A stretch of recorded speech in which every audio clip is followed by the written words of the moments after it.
Chaque fois que tu poses une question à ChatGPT, OpenAI perd de l'argent. Pas quelques centimes. En 2023, chaque réponse générée coûtait en moyenne 4 centimes à produire, pour un abonnement qui en rapportait à peine 1,5. Une entreprise valorisée à 300 milliards de dollars qui s'appauvrissait à chaque seconde de son propre succès. Vif, curieux, pédagogique, sans être condescendant. Le paradoxe est brutal. Plus ChatGPT gagne d'utilisateurs, plus OpenAI saigne. En novembre 2022, le lancement de ChatGPT attirait 1 million d'utilisateurs en 5 jours, un record absolu dans l'histoire d'Internet. Ce que personne ne voyait alors, c'est que chaque nouvel utilisateur ajoutait une ligne de rouge dans les comptes de l'entreprise. Vif, curieux, pédagogique, sans être condescendant. Pour comprendre pourquoi, il faut ouvrir la boîte noire. Générer GPT-4 nécessite des milliers de milliards de calculs mathématiques exécutés en fractions de secondes sur des puces Nvidia H100 les plus chères du marché. En 2023, Sam Altman lui-même déclarait qu'OpenAI dépensait environ 700 000 $ par jour rien que pour faire tourner ChatGPT. 700 000 $ par jour, 255 millions de dollars par an uniquement en calcul informatique. Et cela, c'était avant l'explosion des utilisateurs de 2024, avant le lancement de GPT-4 Omni, avant que les requêtes ne doublent puis ne triplent. Chaque mise à jour du modèle ne résout pas le problème, elle l'amplifie. Vif, curieux, pédagogique sans être condescendant. Les chiffres officiels confirment l'hémorragie. En 2023, OpenAI générait 1,6 milliard de dollars de revenus et perdait 1,5 milliard. En 2024, les revenus avaient plus que doublé à 3,7 milliards, mais les pertes, elles, avaient explosé à 5 milliards de dollars. Plus OpenAI grandit, plus le gouffre s'agrandit. Vif, curieux, pédagogique, sans être condescendant. Ce que la plupart des analyses ratent, c'est que le vrai problème n'est pas le coût des GPU, c'est la structure fondamentale du modèle économique lui-même. OpenAI a construit un produit de consommation de masse sur une infrastructure conçue pour la recherche d'élite.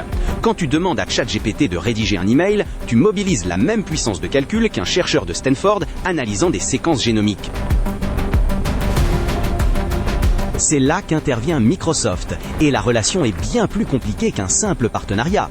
En janvier 2023, Microsoft annonçait un investissement de 10 milliards de dollars dans OpenAI, après avoir déjà mis 1 milliard en 2019. En échange, Microsoft obtenait 75% des bénéfices d'OpenAI jusqu'au remboursement de sa mise, et l'accès exclusif à la technologie GPT pour ses propres produits. Vif, curieux, pédagogique sans être condescendant. Ce détail est crucial et presque jamais mentionné. OpenAI ne vend pas vraiment un produit, il vend de l'accès à une infrastructure que Microsoft possède en partie et qu'Azure héberge physiquement. Chaque dollar que tu paies pour ChatGPT+, transite par des serveurs Microsoft et une part significative revient à Redmond, avant même qu'OpenAI ne le comptabilise. La start-up la plus valorisée du monde est, structurellement, une filiale déguisée. Alors, OpenAI essaie de diversifier. L'API, d'abord. Les développeurs payent à la requête pour intégrer GPT dans leurs applications. En 2025, cette activité représentait environ 40% des revenus totaux. Ensuite, ChatGPT Enterprise, lancé en août 2023, ciblant les grandes entreprises à des tarifs mensuels pouvant dépasser 100 000 $. Mais même ces revenus ne couvrent pas la structure de coûts.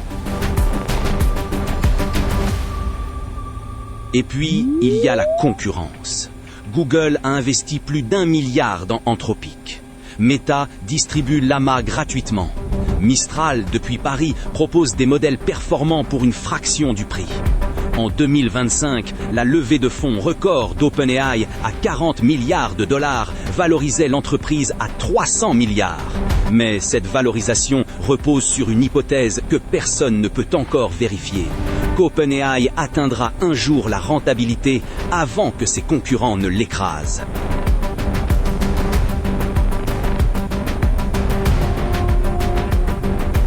Voici la révélation que personne ne formule clairement. OpenAI n'est pas en train de bâtir une entreprise. Il finance une course contre la montre vers l'AGI, l'intelligence artificielle générale. Sam Altman l'a dit sans détour lors d'une conférence en mars 2025. Nous ne cherchons pas à maximiser les profits de ChatGPT. Nous cherchons à financer la chose la plus importante que l'humanité ait jamais construite. La perte n'est pas un bug, c'est le modèle. Alors, qu'est-ce qui se passe si la course échoue? Si les GPU continuent d'augmenter? Si les concurrents open source rattrapent leur retard? Si les investisseurs perdent patience avant l'AGI? OpenAI aurait dépensé des dizaines de milliards pour construire le produit le plus influent de la décennie et ne jamais rentrer dans ses frais. Il n'existe peut-être aucune entreprise dans l'histoire qui ait autant parié sa survie sur l'idée qu'elle allait changer le monde avant de manquer d'argent.